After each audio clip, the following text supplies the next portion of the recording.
We're going live on Monday night. Now, you've done lots and lots of live performances on television over the years, so this should be pretty easy for you, huh? Well, never like this. I've done a lot of background stuff, and it's been great. But for the most part, I've never really stepped out on my own front and center moment. So I'm really looking forward to doing that. And at the same time, I got the nerves thing going on, but then, the experience and the adrenaline, I'm hoping can take over, and I'll give a good performance. Is it a little frightening, sort of stepping out on your own, stepping out from behind somebody else? It's frightening. It's unchanted territory, I guess. I've walking into something I've never done before. There is a unfamiliarity to it. I wouldn't quite say frightening, but at the same time, again, it's been a long time coming, and I'm feeling like now is my time. So you come from an enormous family, right? You've got like 100 brothers and sisters? Not quite 100. I got 3 brothers and 6 sisters, and we grew up right in Rockland County, Orange County, New York.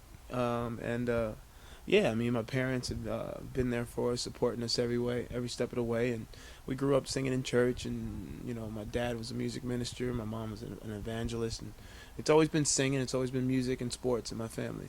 Is that crazy having that many siblings? I mean, how does anybody ever get in the bathroom? Well, the bathroom is usually you usually have 2 bathrooms in the house, and sometimes there's lines, but for the most part, it's a lot of fun, man.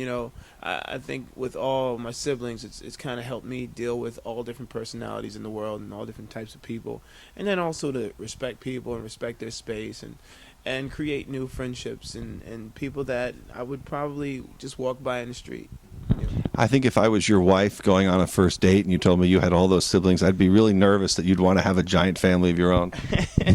Well, you know what? That was a big part of me wanting to have my own family. I was the youngest out of the oldest group, and the oldest out of the youngest group. I'm number 5 out of 10. So, at a certain point, I mean, as young as 19, I got married, and we started a family. We've been, running this race together for 13 years, and it's been a blessing.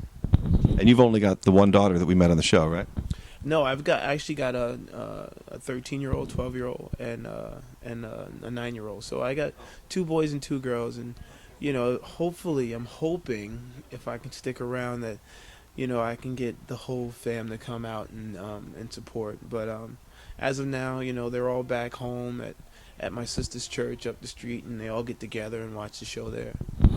How difficult is it to be able to support a family like that, as I would say a struggling musician, but essentially a struggling musician? Well, people ask me all the time, like, dude, why haven't you, stepped out from the back, singing backgrounds, and, what's taking you so long? And, for me, it's always been an issue of timing and of course, financial stability. Yeah, it is definitely tough to raise a family and to be a musician. And, one thing I pride my wife in is sticking with me throughout the years, and also, believing in me and giving me that support I need to stick with it. She's never told me that I should do anything different, and yeah, I mean, it's taken me a while, but, the timing was right for me to step away from backgrounds and with the support of my family, I'm looking to hopefully bring home the gold. So by stepping away from backgrounds, you've given up your job with Alicia Keys, correct? Well, Alicia's great. She's a big support. She's always gonna be in my corner. She's tweeting me, sending me emails, and letting me know that she's behind me 100%. And for a couple, maybe a year now, I've been doing kind of spot dates with her. When I'm able to. But for the most part, I've been really pursuing my own career, and she's 100% on board with that. Have you always been able to support yourself through performing and through music? I've been blessed with the opportunity to pretty much be able to support myself. I mean, I've worked jobs here and there, and I've done some vocal lessons, and I've stacked boxes. I've done so much. Being a young father, it has been tough, and one thing about it all is my kids and my wife, they're definitely my driving force, and my trust in God has always proven itself to see me through. Well, let's talk about that real quick, because I know your daughter was the one who sort of encouraged you to come on the show in the first place. So what kind of a dad are you? What kind of dad? Well, you gotta have that. Yeah, you gotta have Are you that. a strict dad? Are you you got the little girls wrapped around your finger? Well, you gotta. I guess you're gonna have to ask my kids about that.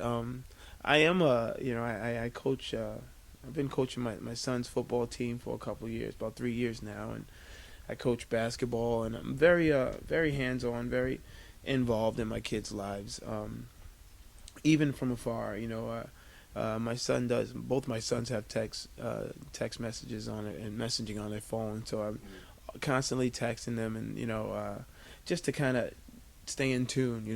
Especially my oldest at 13, he's at a place right now where, if Daddy does this, he wants to do that. And it's pretty cool. Because he's definitely walking into his own path, but at the same time, I like to be involved as much as possible. Honestly, that's what makes it so cool to be a young dad. I'm able to relate so easily with them and meet them where they are. You've called yourself a young dad so many times now. I have to ask how old you are, because I don't know. Well, I started off as a young dad. Now I'm 33, but me and my wife, we've been married for about almost 14 years now, and my son, he's 13. So I began this whole journey of being a father and being a husband at 19 years old. So. She was your high school sweetheart? Or? She was my college crush. Yeah, right after high school, I went up to Utica College of Syracuse University, and I met her over the summer orientation, and I was just taken back by her, and it's been history since then. She was a student there at the same time? Oh yeah. We both came in as freshmen that year, and she's been everything I've ever dreamed. So how'd you land her? Oh, I wouldn't say I landed her. Well, she was the crush. You had to get her, so. Well, you know what? It was. I guess it was a little mixture of both of us. We were both extremely tall. She's about 6'1", and I'm about 6'4", and we would notice each other, of course, and it kind of took some courting and some talking, but I think what really got her was I would have, believe it or not, I would have Bible studies in my class in my dorm room on Sundays, and she came to one of them one time, and that's what did it.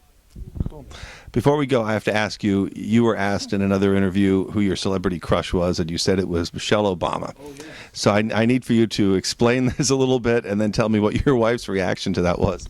My wife's reaction is, she's pretty cool about it. If you're gonna have a celebrity crush, and you're a married man, it might as well be the first lady of this great country we call the United States of America. And all I have to say is our president is a very lucky man. I think she is a very beautiful person inside and outside, and she has proven herself to be an advocate for children's health and the lives of all young people in the country. So is Barack your wife's celebrity crush? I don't know. You're gonna have to ask her that. He probably is. I wouldn't know. I gotta ask her. All right. Well, thank you so much for spending a few minutes with us. All right, thank you.